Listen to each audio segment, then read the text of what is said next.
43 disciplines, je vous le rappelle, composent le programme olympique. 10 000 athlètes venus du monde entier prennent part à cette compétition, tous soumis aux mêmes règles. On va s'arrêter un instant sur les contrôles antidopage. On en parle avec vous, Thierry Vildary.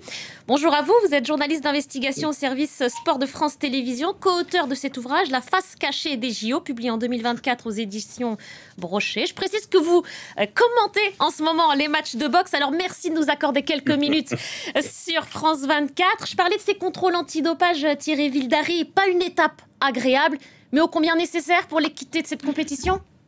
Indispensable, puisque pour valider les performances, il faut qu'il y ait un contrôle antidopage haut niveau dans les normes internationales, selon le code mondial antidopage de l'Agence mondiale antidopage. Juste un petit mot, désolé de vous recevoir dans des conditions un petit peu précaires. Je suis dans la salle de presse à Villepinte et il y a 10 minutes, j'ai commenté les 2 victoires de 2 Français, Bilal Benama et Sofiane Oumia, qui viennent de se qualifier pour la finale de boxe de la semaine prochaine. Alors d'autant plus merci de vous être isolé pour cette interview. Vous le rappeliez à l'instant, donc ces contrôles antidopage sont décidés par l'agence internationale. Est-ce que c'est cette seule agence qui prend la décision? À partir de quel moment on décide qu'on va tester tel ou tel athlète? Est-ce que ce sont leurs performances qui posent question? Mais il y a deux choses.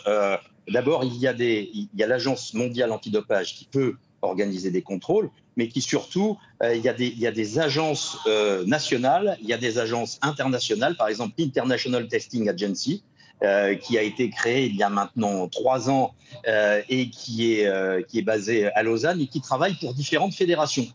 Et puis, il y a l'AIU, l'agence antidopage de la Fédération d'athlétisme, qui est la plus efficace actuellement. Et donc, dans les compétitions, les athlètes sont contrôlés, notamment les podiums. Il y a également des tirages au sort, mais il y a aussi des contrôles qu'on dit inopinés, tout au long de l'année, en entraînement.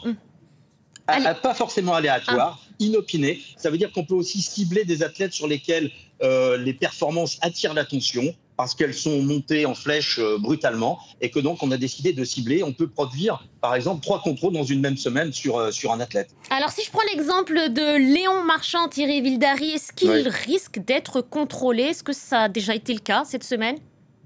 Je pense que Léon Marchand fait partie des athlètes les plus contrôlés au monde. Forcément, il a été contrôlé après ses performances, après ses courses. Probablement, il a eu des contrôles aussi le matin, des contrôles sanguins, des prélèvements sanguins et urinaires également le matin à partir de 6 heures.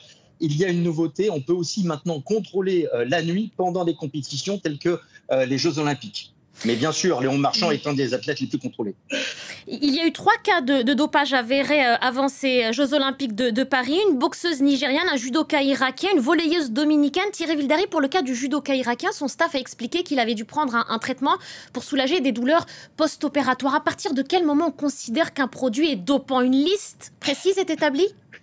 Alors, il y a d'une part une liste de produits interdits, ou si on les retrouve chez vous, même si vous dites que c'est pour soigner une pathologie, vous ne pouvez pas les prendre, vous êtes suspendu automatiquement. Et il y a une liste de produits autorisés avec une prescription médicale, ce qu'on appelle les AUT, et que vous pouvez prendre. Par exemple, c'est le cas pour les asthmatiques, du salbutamol, qu'on appelle nous la ventoline. Vous pouvez en prendre avec une prescription médicale jusqu'à un certain seuil. Il y a une zone grise avec, par exemple, le salbutamol, puisqu'on sait qu'il y a eu une affaire avec Chris Froome au Tour d'Espagne qui avait été pris avec un taux supérieur, et il a expliqué, grâce à des analyses scientifiques, qu'en fait, il avait eu une déshydratation, que le taux avait été concentré. Et voilà, il y a 2 grands types de produits. Puis il y a un 3e type de produit, puisqu'on parle d'antidopage, mais aussi de dopage, qui sont des produits que vous pouvez prendre tout à fait librement, mais qui ont aussi des effets physiques et qui ne sont pas encore interdits, ou qui l'étaient, qui ne le sont plus. Par exemple, la caféine.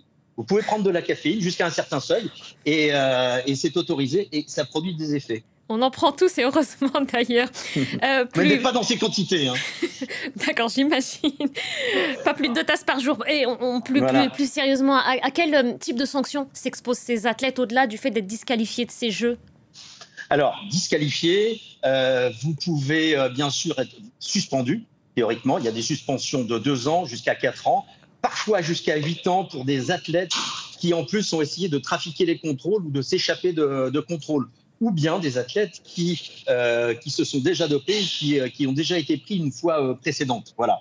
En gros, les sanctions peuvent aller de quelques mois jusqu'à 8 ans.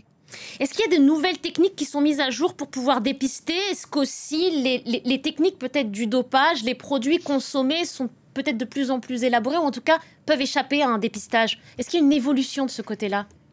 Il y a une évolution, mais disons qu'on a la sensation un peu en ce moment, dans certains sports en particulier, que le gendarme a pris beaucoup de retard sur le voleur. Il y a des machines qui arrivent à détecter des doses infinitésimales de produits qu'elles ne détectaient pas il y a quelques années.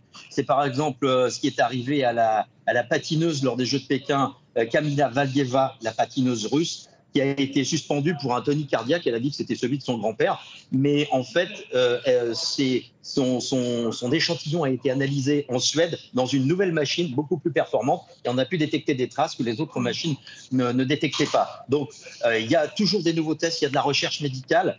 Mais on a un peu l'impression que, par exemple, si vous voulez, des stéroïdes, pour vous donner un exemple rapide, un stéroïde qui est un dopant lourd, qui permet d'avoir du muscle, mais aussi de la confiance, qui est un dopant aussi psychologique, autant que musculaire.